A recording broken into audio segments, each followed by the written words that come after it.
BOI is only in the chat.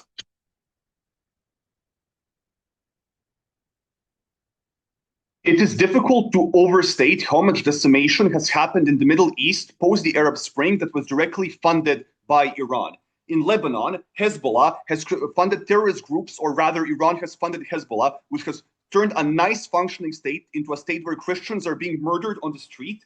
Yemen is now a dysfunctional state because the Houthis are not only waging civil war, but they're blocking any humanitarian coming in, leading to tens of thousands of deaths. And the brutal war in Gaza that has killed tens of thousands of Palestinians was started by Hamas, remember, who were directly funded by Iran and otherwise would not have the capacity to penetrate into Israel. Iran was allowed to become way too strong, and it has caused immense damage as it's continuing to doing so. We should have struck Iran when it was weak, and we very much support doing this. What does opposition need to defend in this debate? Opposition needs to defend the status quo, which means they can't mechanize their way out of the fact that Iran has grown in terms of economic power and strength in 2007. They have to account for this. However, they account for this. This is an empirical fact. We don't know exactly what happened in this covert operation because, of course, it was covert between the Mossad and the FBI and the US government. What we do know, however, is that it wasn't effective enough because there was still speculation, both in the US government and the Israel government, as to whether nuclear weapons were actually developed. How do we know this? Because the US made concessions to the Iranian government. The US gave money to deals again and again in Iran because it didn't know for sure whether they were able to disrupt their operations. So the invasion itself might have been somewhat disruptive, but it still was not effective enough at stopping the nuclear development, enough for the US to know for certain for whether it worked. I'm happy to take that POI from opening up before I continue. Or was it CO? Sorry. Firstly, Hamas was founded in 2006 and Hezbollah in the 1980s. And secondly, surely Iran would put more energy into funding those when its nuclear program has failed because it didn't have the nuclear program to put energy into. So this wasn't the claim that was made by opening government. Of course, they were funded prior to this, but the funding came from Iran, right? If Iran was weaker economically, it wouldn't have the funds to fund these groups. Very clear link here as to how it happens. You need high-tech weapons to actually penetrate into Israel. Hamas would have existed, but it would have been irrelevant. All right, so let's get into the fact as to why right now Iran is very strong, and then I'll explain how we could have crippled Iran. Why is Iran now strong, or at least was until we bombed it like 5 days ago? All the impacts before the bombing still happened on our side of the house. So even if now Iran is a bit weaker, it was strong for 20 years. Firstly, as I hinted at before, it was funded through concession deals that were given to it by the US government. So multiple governments in the past, for it to stop its nuclear power programs, made deals that directly funded the government and made it easier for the government to pay for things like healthcare and education, which allowed the economy to grow and get more internal investments through things like the money multiplier effect. Secondly, right now, Iran in like the 2010s was able to become a lot stronger because it was able to evade the sanctions put on it by the West by trading with China. But notice that China was quite weak in 2007. So right now, when China was booming and growing, it can share resources with Iran, which was crucial for its success. But in 2007, we had a crucial window of opportunity before this happened, when China could not finance it as much. In the last 5 years or 3 years since the war in Ukraine, they were able to get really cheap oil from Russia because Russia was sanctioned by the West, and then they pivoted to Iran, which spiked a huge growth in the economy. But note the counterfactual here. At 2007, Iran was still recovering from the Iraqi-Iran war that happened 15 years prior. So Iran was weak at the time and was still developing its military and things of that nature. But notice that it was a very tumultuous time for this because this happened right before the Arab Spring, where there were murmurings even in Iran about revolting against the government. So they had to deal with internal opposition that happened here.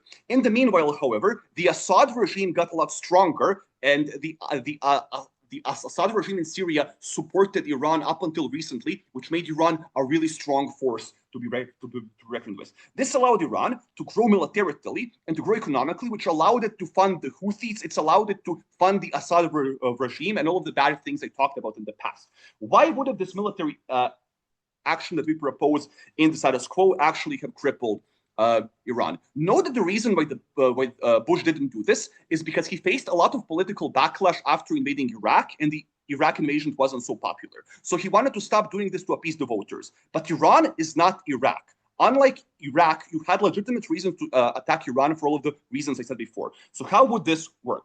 Firstly, you would likely target headquarters and military bases and bases where they're producing nuclear weapons. You don't have a reason to cause another scandal like in Iraq and kill innocents because you don't want the Republican Party to lose in the next elections. So you wouldn't target innocents. You would strike specific bases. Note, however, that the U.S. and the Mossad and Israel are some of the best tech producers of weapons in the world. So right now, the U.S. and Israel were able to totally ass fuck Iran, even though it was stronger with direct attacks, because they have the best military productions in the world. This was also true in 2007 when the US just exited another war. So there was a lot of investment in UN weapons. So US weapons had the drones that can eliminate the exact targets that you need, which means you can directly destroy the facilities that are producing the parts for these nuclear weapons, that are producing weapons in general that they export to other nations, like to terrorist groups and things like that. Secondly, this causes incredible economic damage because you need money to repair this infrastructure. Back then, you did not have the support of China, of Russia. It takes a lot of time to repair this. It costs hundreds of millions of dollars. But notice that this cripples the regime because you fear retaliation and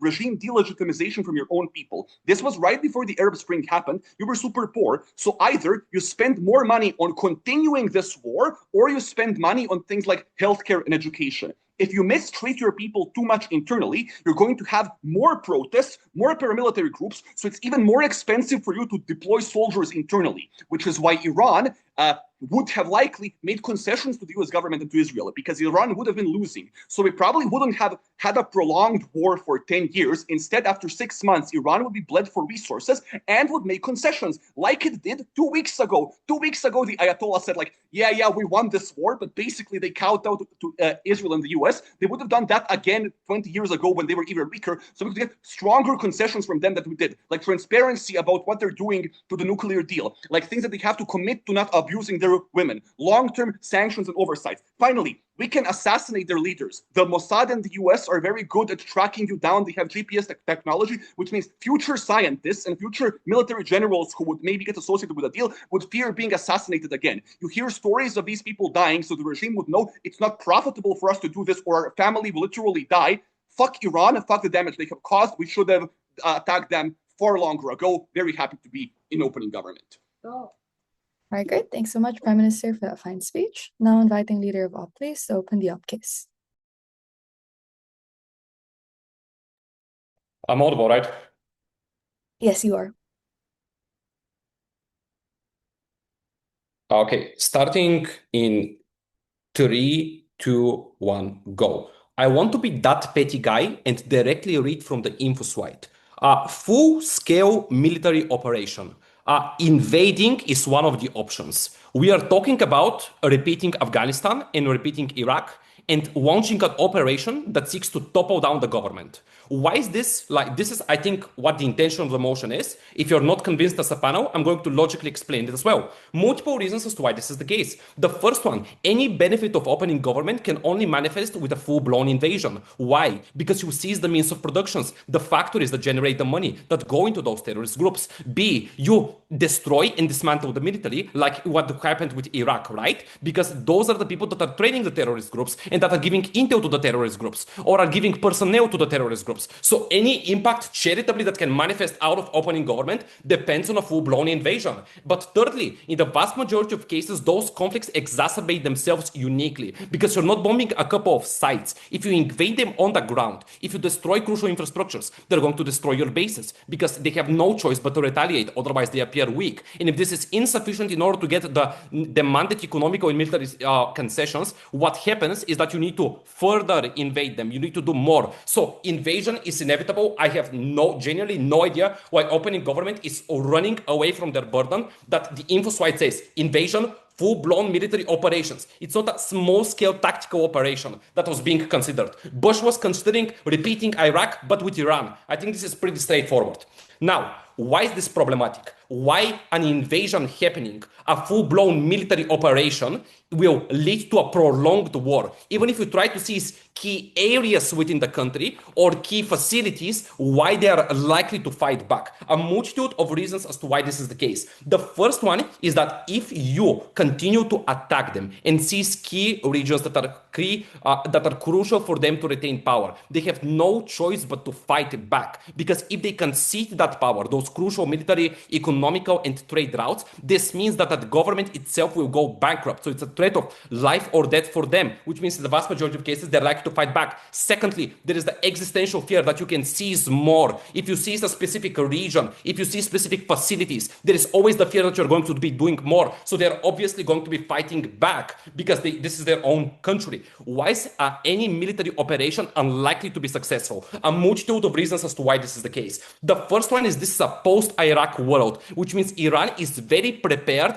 and has expected for a multiple years that they're going to be the next target that is going to be invaded, because the excuse is the same. In 2003, it was, biological and chemical weapons. Now it's nuclear facilities that could potentially produce a nuke, which means they know their biggest vulnerabilities, their most vulnerable geographical regions, that chokeholds that the US can take advantage of, and they have preemptive military plans to defend themselves and to retaliate. Secondly, you have a lot of assistance by regional allies that do not want to be the next target of imperialistic military US aggression, or geopolitical actors like Russia that depend on you for military cooperation or for being their vessel in the Middle East, which is why they're likely to receive support from Syria, from Yemen, from Russia, and from their puppet state Iraq, which was weakened after the invasion, which means in the vast majority of cases, they're going to be given intel, human support, or weapons at the very least.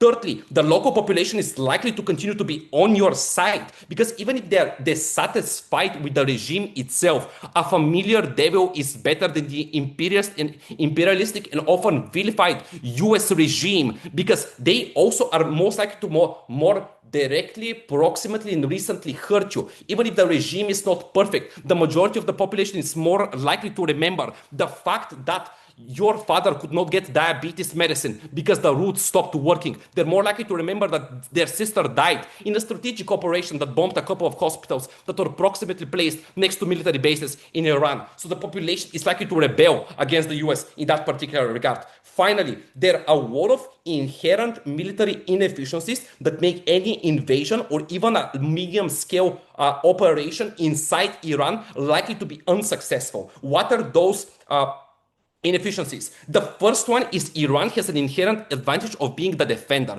That is to say, they have exclusive information of where their key resources, like the uranium, the economical resources, the intel, the personnel, like military generals, currently are, and they can hide them and they can change their locations. Secondly, they are defending against an enemy inside fortified castles, inside fortified bases, which means they're less exposed to wound shots, to gunshots, and other weapons in that particular regard. Thirdly, they have a better understanding of the geography because they have lived for thousands of years. They've had conflicts in that geography, which means they have a better advantage in isolated battles locally to win those particular battles. Before I can, just a second.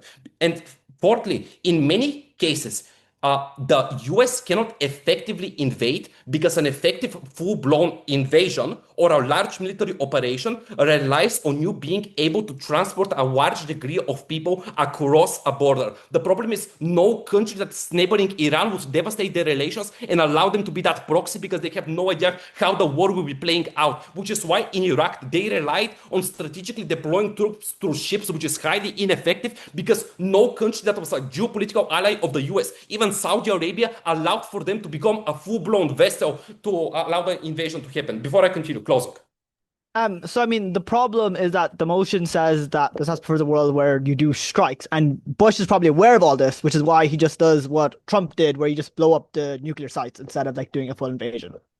The motion says invasion. It says a full-blown military operation. Even if you try to impact that potentially, you get some impacts from a small-scale invasion. You're also mitigating your own impacts. Like, what is the impact if you just bomb a couple of sites? There is no impact in this motion. Finally, why you are unlikely to change the incentives over the regime over the long term? The first reason is that you can never fully destroy key Iranian institutions. Because if you try, for example, to dismantle the military, what happens is the same situation as in Iraq. They are being hunted for their own life, which means they form insurgency groups that try to topple the government. So even if you apply soft pressure to eradicate those institutions, those people have no other means of employment deployment. There are criminals, and the only way for them to regain power, which is the most familiar experience in their life, is to try to topple the institutions that you have actively replaced. Secondly, you're not likely to continue to withstand a traditional battle with Iran because political will over time reduces. The US pulled out of Afghanistan and Iraq simply because people decided that there is no immediate benefit for the average American citizen.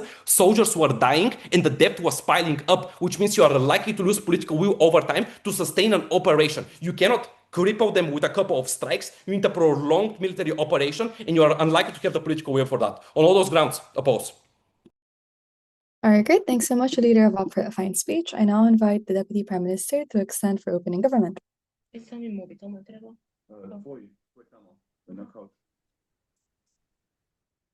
Wait, POIs in the chat, please. Just give me a second.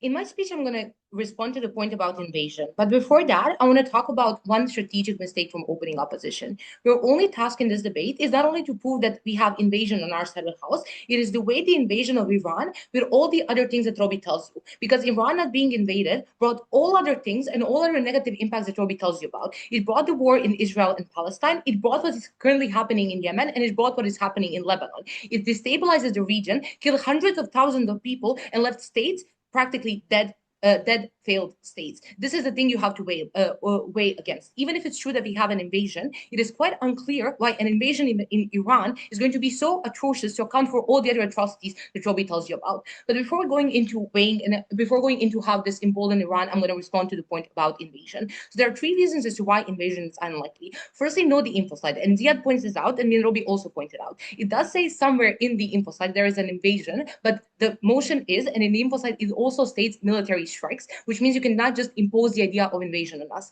Secondly, know the reason why Bush in that moment did not opt in for strikes or did not opt in for invasion. It was because of the backlash he was facing after Iraq. I mean, it is quite unlikely for him after a disaster to go into another disaster, considering all the analysis Robbie gives you. So what then was this likely to look like? Firstly, it was strikes against all important military targets. It quite literally looks like what Israel did right now, because not only does this cripple the regime because you destroy command chains, you destroy the capacity for them to wage war, but also it enables them to retaliate against you. Insofar you don't have any launchers to launch rockets with, it is unlikely that you're going to launch rockets at their bases, meaning that this is why this is successful. But secondly, know that Iran was significantly weaker back then. It didn't have the military backing of China and Russia. It didn't have the money that USA sent it to them through Biden and Obama. It didn't have all the weapons that they have right now, meaning that it was less likely for them to retaliate against strikes. But secondly, it was more likely for them to opt into the peace deal or like to concessions that Robbie tells you about. So, but fourthly, know the piece of analysis that opening opposition gives you. And this is also why Iran is not likely to retaliate. It is a post-Iraq war, where Iraq was a failed state, where the government lost all the power it had, and you had no economy. If Biser tells you they care about economy, presumably you do not want USA to invade, and you do not want Iran to become like to Iraq. Because insofar you know you're going to end up like Iraq,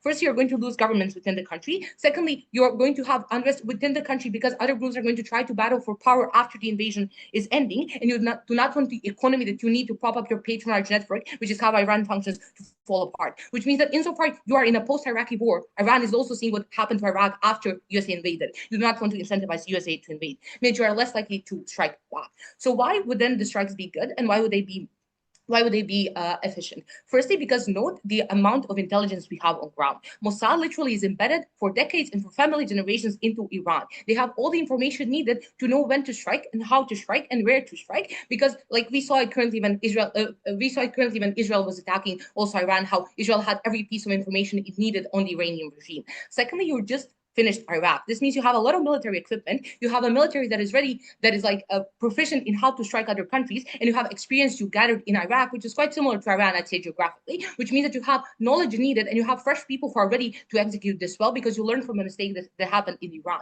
But thirdly, you do not need boots on the ground. You need to cripple their command chains, you need to cripple their ability to respond, and you need to cripple their nuclear facilities. Insofar all of that is capable, you can do all of that by air, as Israel did right now. This means you are not likely to send boots on ground because this is so vastly unpopular. So what is then the impact of this? Firstly, the killing of command chains, as I just said. This means that people that are literally have decades of experience on how to oppress their country, they have decades of experience on how to train people, they have decades of experience in military, or their most valuable asset is no longer existing. People that organize the entire country are no longer existing, and they're going to help you to retaliate. Secondly, they need money to repair all the damage. Insofar they don't have money, this means that they need to now spend money and invest into that. This is everything that Robbie tells you about. They have less money to fund their proxies, and they have less money to wage wars in other parts of the world. But thirdly, insofar you have no nukes, this means you have no influence and you have no leveraging power within within your region, which means that other nefarious actors are less likely to do business with you and embolden the regime further. Because China knew that Iran is powerful, because Iran uses nukes as a bargaining chip. This is why China did business with it. Insofar Iran has nothing, no one wants to do business with Iran. But now let's talk about what is the comparative and what is the impact of Iran having money. Note that insofar Iran would have been struck, they wouldn't have been emboldened as closing opposition poses in their POI. Firstly, because I already told you they lost the biggest bargaining chip. Insofar you know that USA is militarily more stronger and advanced than you. The only thing you have is threatening to nuke them. Insofar you don't have nukes, which is something psychologically terrifying to the American people, they're more likely to strike you and you have nothing to bargain against. Secondly, note that back then they didn't have strong backers, because currently what is happening, even though the embargo is imposed, China is still buying their oil and helping them. Russia is helping them with military, and they're actively trading military aid. And you also have Iran that got weaponized in the 20 years, meaning that currently now they have a lot of money, they have important countries backing them, and they have a huge military, which is harder to tackle. Thirdly, note the signaling from the United States of America, because what happened on opening opposition is insofar you decided not to strike and you decided not to invade, you signal to them that you are not willing to go the step further. You're willing to try nuke and nothing else, meaning that this emboldened Iran to act in even more nefarious and even more erratic ways within the region. So before going on to what happens comparatively and what the impact is, I'll take closing. I'm a little confused why everyone keeps saying this is a post-Iraq war. The Iraq war's deadliest year was 2007. It was also the year Bush sent in 5 additional brigades as part of the surge. Well, probably the escalation of this would take a couple of months, or we would be already in 2008 when the first damages of Iraq would happen, and people would be somewhat aware of what is happening. So what comparatively happened, and what did it lead to? First, the USA bargained with them. Know that Biden sent them like $1 billion to release hostages, and they didn't release them into the United States. They released them into home arrest there. They used this to militarize and to send money to their proxies, which then killed people. Know that this also happened during the Obama administration, meaning that insofar the American people were afraid of a nuke, they were pressuring their politicians to send money to Iran and also lower the embargo on Iran for Iran to get wealthier so Iran doesn't nuke them. Secondly, they leverage their proxies to gain more influence. This looks like what Hezbollah did to Lebanon, this looks like what Hamas did to Gaza, and this looks like what Houthis did to Yemen. These were all horrible atrocities and humanitarian crises that are happening in the world because of what we allowed Iran to be. But thirdly, know what would be likelier to happen would also happen after the Arab Spring, when they literally took time to establish routes to which they send their weapons that they had money to buy, because we send them money and because we were afraid that they have nukes. What Iran is now, and the power that Iran currently has, not only to wage war in the region, not only to cause death of innocent people, but also to oppress the people within the country, are all the money that we send them in the last 20 years. We, and our inability to act, is responsible for the oppression currently happening in Iran, for the war currently happening in Gaza, and for everything happening in Lebanon and Yemen. This is something opposition has to weigh against. It is the incarceration and slavery of Persians right now in Iran. It is the atrocities happening in Middle East. It is not only invasion. For these reasons, opening up.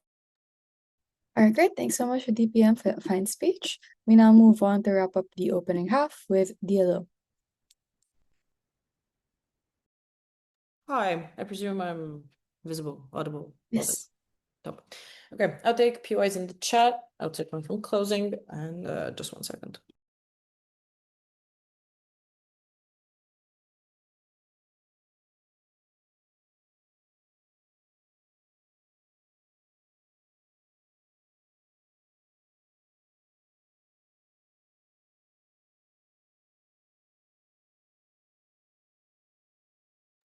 Okay. 3, 2, 1. The info site literally says President Bush rejects a military invasion, blah, blah, blah, blah, blah.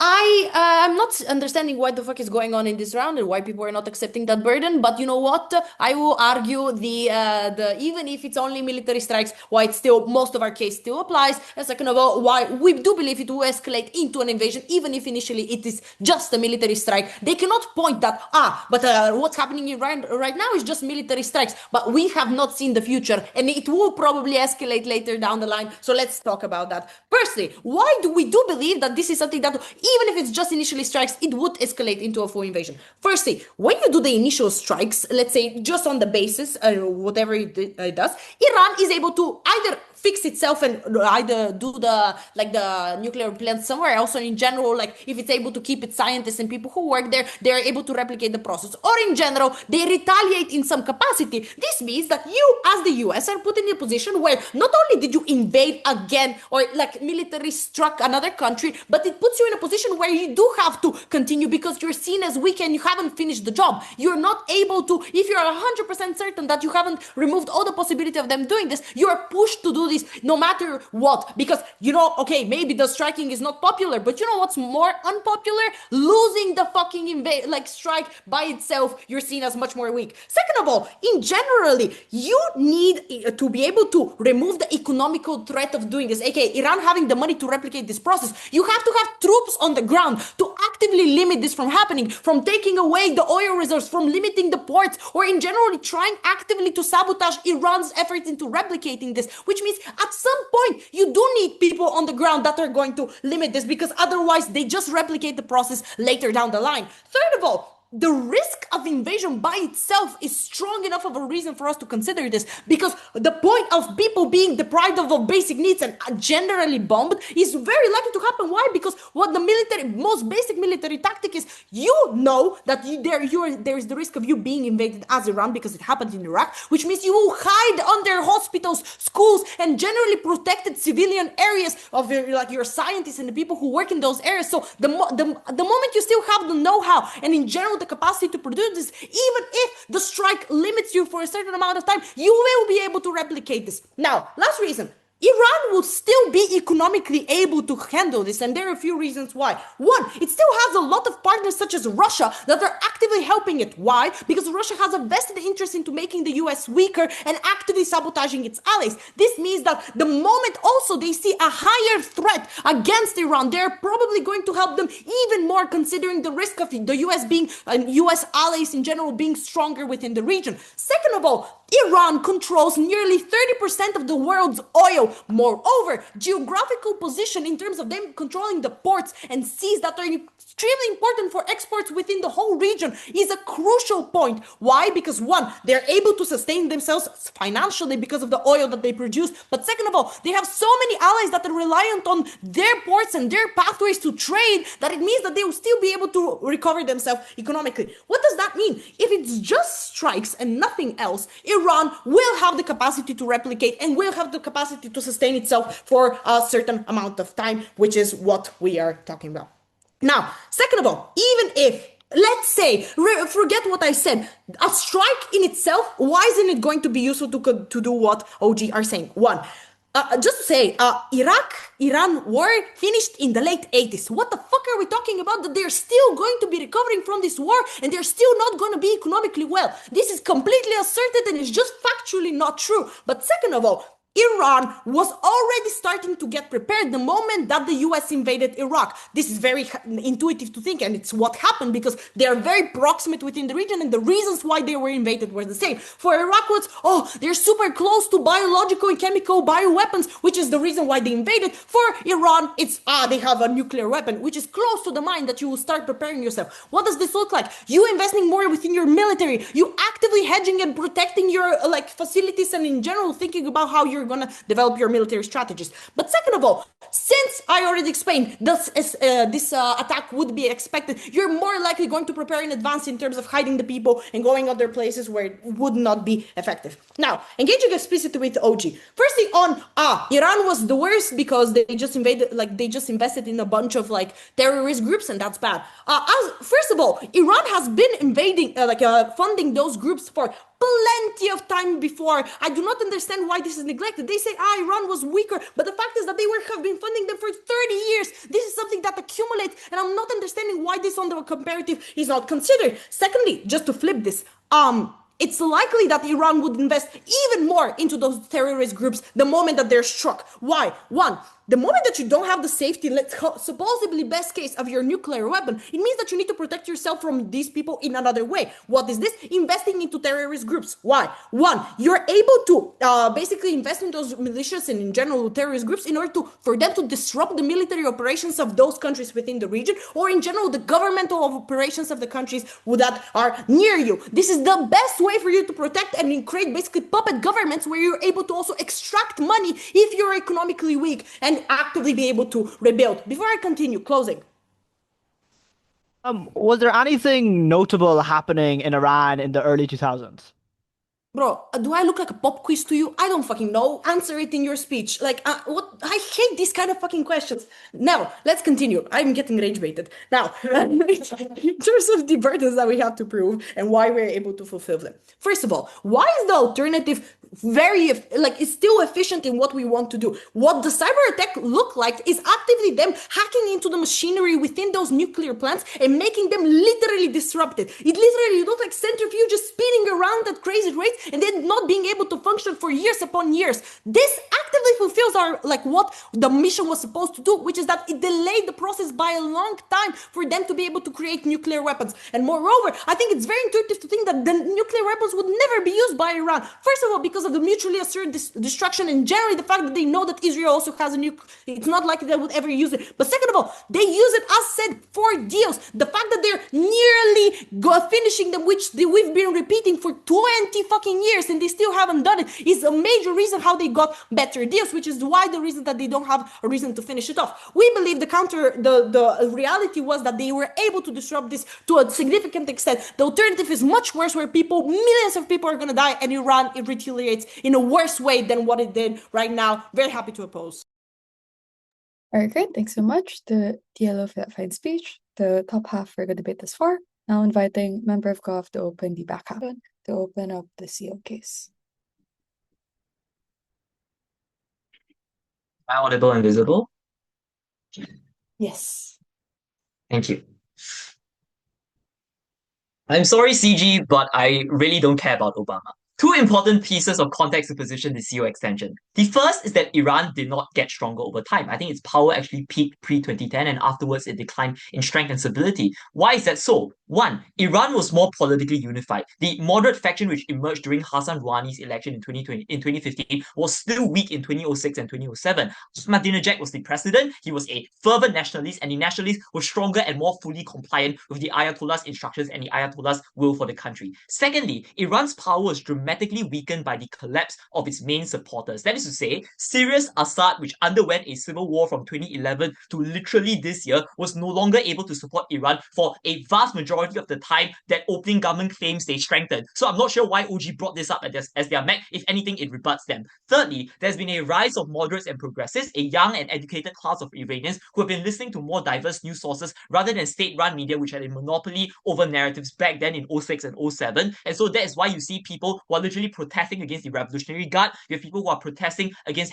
wearing the headdress, for example. And I think this is just like the devil's in the detail, right? If you look at the GDP of Iran post 2011 is when things really start to go to shit. The implication of this framing is very important because whatever retaliation Iran makes in 2007 is likely to be far more powerful and stronger than whatever retaliations it made in 2025. 2025's retaliation was limited because the Ayatollah was worried that getting into a full-scale conflict would destabilize him and potentially cause his regime to collapse. The second important piece of framing is that this decision took place during the height of the Iraq War. So it is like literally just factually untrue that this is a post-Iraq War debate, right? 2007 was the year where the most deaths in the Iraq War happened. It was around 1 million. And Bush made two important decisions during this context. The first is the surge, where they sent in like 200,000 troops to basically end the Iraq War more quickly, and the awakening, whereby they tried to mobilize Sunni troops against Iraq. With these two pieces of context in mind, the pathway to victory for CO is very simple. It is not really relying on O's, I think, very rightfully uncharitable conception of full-scale invasion. I think it's twofold. One, we proved to you that Iran's retaliation makes the Iraq war get far worse, which leads to huge amounts of lives being lost. But secondly, that Iran, over a longer period of time, becomes more strengthened, more radical, and more anti-US into the future. One, the Iraq war gets worse. Few important pieces of context. The first is that the Iraq war worsened from 2006 onwards because Al-Qaeda was able to exploit instability to promote sectarian violence and conflicts between Sunni and Shia groups. The second is that Bush's two key military decisions worked because of its temporary truce and peace with Iran, i.e. the awakening whereby Bush mobilized Sunni troops was able to happen because Iran did not mobilize their Shia militias to fight these Sunni troops. And the reason for this is very simple. The US struck a deal with Iraq to allow them to elect an Iranian allied PM, Nouri al-Maliki, in exchange for Iran not intervening in Bush's surge and Bush's awakening. I want to note here that I'm not spouting this out of thin air. OG concedes this. They tell us at the start of Robbie that the US was engaging in nice concessionary deals to Iran. So these are not like claims out of thin air. Why were these two key military decisions so important? One, these decisions allowed Iraq to become stable because it ended the war earlier, i.e. because you altered the balance of the war more quickly by sending in a huge amount of troops. You were able to end the Iraq war more quickly, reduce the overall prolonged period of violence and casualties, and the sheer number of lives lost. We're talking of numbers that range in the magnitude of 100,000s to millions. Secondly, you allowed a transitional government to be established more early in Iraq, which was eventually instrumental in defeating Al-Qaeda. Thirdly, you probably allowed Obama to successfully or more easily launch Operation Drawdown in 2010 to pull out its forces more readily because there was now a more stable settlement in Iraq. But fourthly, Iranian militias actually helped Iraq fight ISIS later on, which was at the very least integral in limiting their expansion in Iraq. Why would a military strike anger Iraq and scupper these efforts? Three reasons. The first is that if you piss off Iran by doing this, and you show that US bases in Iraq will basically attack Iran at any point of time, and they're literally right at their doorstep, then Iran will probably do everything in its power to destabilize US actions in the Middle East. This means not allowing Bush to be able to conduct the awakening by basically mobilizing your Shia militias. This looks like resisting Bush's surge, etc. We posit that this is likely going to prolong the Iraq war for a far longer period of time, leading to a sheer number of lives being lost increasing. Secondly, and very importantly, if Bush spends all of his political capital on Iran, he basically doesn't have enough political capital to do the surge, i.e. if there are already huge numbers of bases being bombed, if there are more US troops being killed, you have less power and less say in Congress to be able to now basically push for a second operation to be able to spend to basically send more troops into Iraq and to stabilize and to be able to defeat Al-Qaeda and end the Iraq war more quickly, right? Basically, you've already exhausted all of your political capital. But thirdly, you also strengthen ISIS, then Iranian militias now no longer fight on the western side anymore. I think the conclusion of this argument, therefore, is that the Iraq war lasts for a far longer period of time, leading to a sheer number of lives lost, and also down the line leads to downstream impacts in being able to resist ISIS and Al-Qaeda less. Before I move on, I'll take a POI from opening. Yes, both you and OG prove that we give Iran reasons to retaliate, but we cripple their capacity. There's a prolonged conflict. They constantly have to spend money on repairing and rebuilding, and we don't give them aid. So they are fucked on their side of the coast. They still have reasons to actually. Thank you, Robbie. Yeah. This feeds perfectly into the second point, right? Which is that Iran becomes stronger and more belligerent. I don't think it actually gets weakened. The first thing I just want to point out is that weakening their nuclear capacities is just like weakening one part of a massive architecture of things that Iran can do to make your life miserable, right? What are these things? The first thing I want to note here is that you weaken the rise of the moderate movement in Iran. That is to say, this is probably the movement that weakened the Ayatollah because it was the first politically organized form of resistance in the regime that proposed negotiation with the West. It is the movement that progressives and liberals who hate the Ayatollah support. This is why a lot of young, educated Iranians support Rouhani, support Pezeshkian, for example. But secondly, I think this is also the movement that brokers the JCPOA with the US, which at the very least halts or delays Iran's nuclear development for a good 4 to 5 years until Trump scuppered the deal. You weaken this movement because you solidify Iran's stance that it has to be hostile, that negotiation is not an option. And so you create a rally around the flag effect that is far more powerful than, because of the framing I provided to you, than it would be now because the Iranian regime is currently deeply unstable, deeply unpopular, and looking for survival. But secondly, you compel Iran to fund its proxies more. That is to say, if you are successful in damaging their nuclear capacities, the other way that they can continue to shield themselves, and I posit the only way they can continue to do so, is to strengthen their proxies so that they can protect themselves. So they're going to do things like fund the Houthis, Hamas, and Hezbollah more. These are entities that are likely to cause more havoc in the region. These will be far harder to take down in the way that they were recently taken down by Israel, insofar as all your political and economic capital is spent on supporting these proxies. For all of these reasons, oppose. Okay, thanks so much, Member of Up for that fine speech. I now invite the government whip to wrap up the Gov bench. Cool. Am I audible? Yes, you are. I will just check if we can pause the recording right now.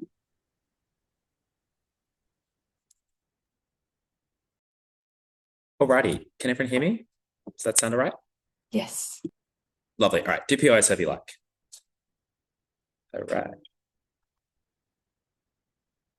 First on Iraq, then on Iran.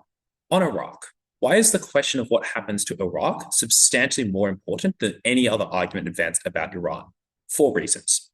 Firstly, and it's a bit of a weird way back, but chronological proximity. So every argument made by every other team in the debate relates to things about the Arab Spring or later, right? Like everyone's arguments like 2011, 2012, up till now, right? Some teams make arguments about what happens right now. The problem is the prospect of a US military strike against Iran changes the timeline so much. So I think things happening in 2011 or later are just too chronologically distant for this motion to have any real bearing on. Like the Arab Spring probably doesn't occur anywhere near the same way it does under the status quo. Whereas the Iraq war is happening right now. So a change in Iran right now has a direct causal impact on Iraq immediately, which explains why our extension is far more plausible because it occurs regardless of what other butterfly effects changes occur. Secondly, the number of victims of the Iraq war is substantially higher than any conflict that occurs in Iran. Even if the US engaged in some form of military operation in Iran, that military operation would not be fairly sizable for the reason that the vast majority of its forces were already committed to the war in Iraq and the war in Afghanistan. So the number of casualties that could occur in the war in Iraq is far higher than the war in Iran because they were already fighting on the ground in Iraq. Thirdly, the people in Iraq are far more vulnerable than the people in Iran because the people in Iraq have been fighting a war for 4 years already. The war is enormously terrible, right? Like Iraq in this period of time is currently fractured between al-Maliki's government, which is Iranian-backed, the American Sunni forces, and Al-Qaeda and other kind of terrorist organizations. Like it's a fractured conflict that's been happening for years. 1 million people have already died. Whereas Iran, maybe it's not a great country, but the people still have stable and happy lives.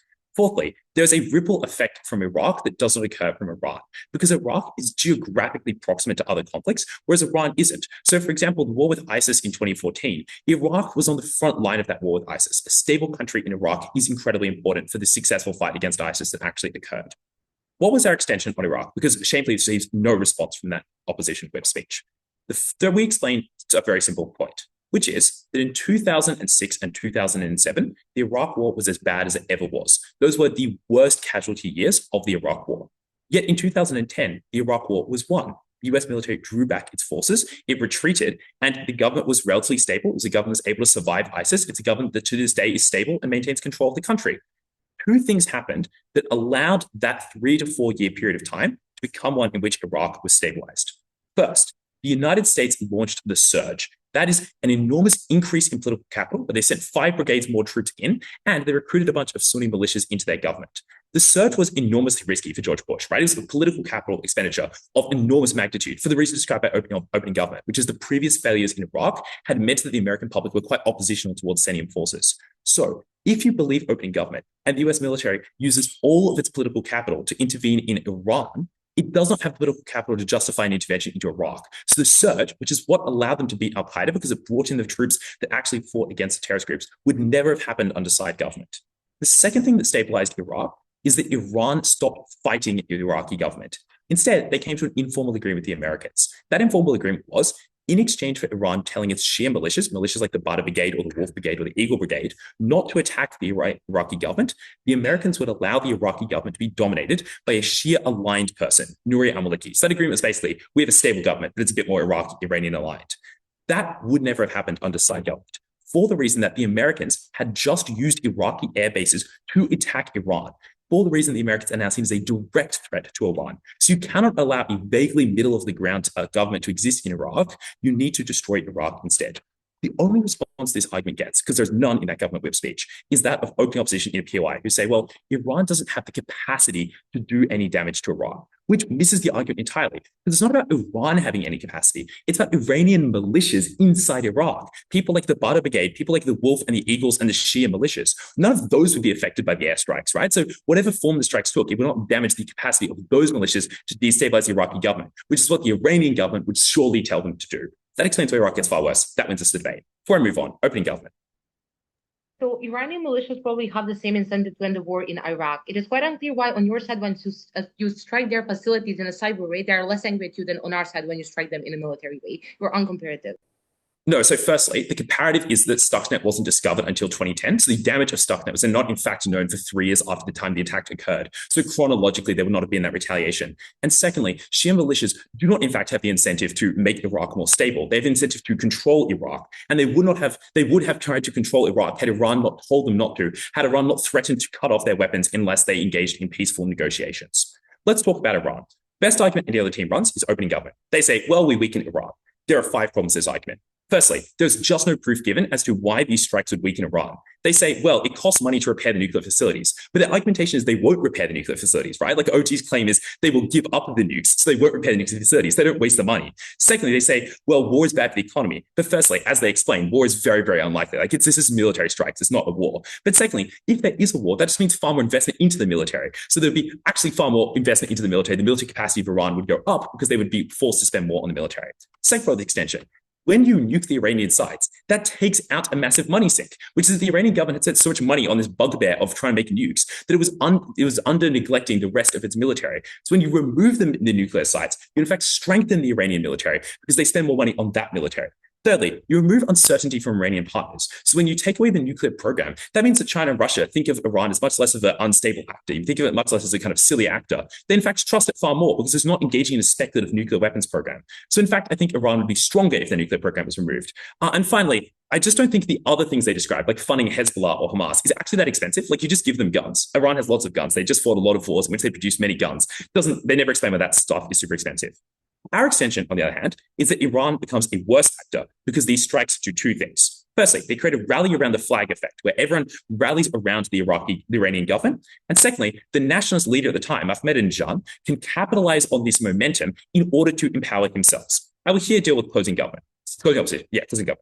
First note I'll make about closing government is their very best case is a harm. Because their very best case is Iranian people try and overthrow the government. A, why do they succeed?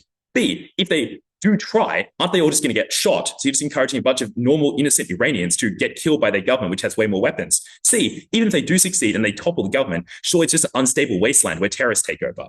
But I don't believe the prior claim from closing government, which is that these people are very liberal. They say, firstly, there's social media. No, there wasn't. Social media comes around in the 2010s. That's why the Arab Spring happens then, not now. They say there's an economic liberalizer in power, but as we explained, there is in fact not. Ahmadinejad was a conservative. And thirdly, they say that sanctions were very recent, but EU sanctions were relevant because US secondary sanctions had been there the whole time, which had stopped the EU from doing any trade anyway. Iranian people were in fact very nationalist. They just elected a nationalist leader. They would become far more nationalist had there been nuclear strikes. Very, very proud to oppose. All right, great. Thanks so much, Albert, for that fine speech. Thank you, everyone, for a fun final. And thank you to everyone as well who watched for being very good behavior and not unmuting. For the judges, are we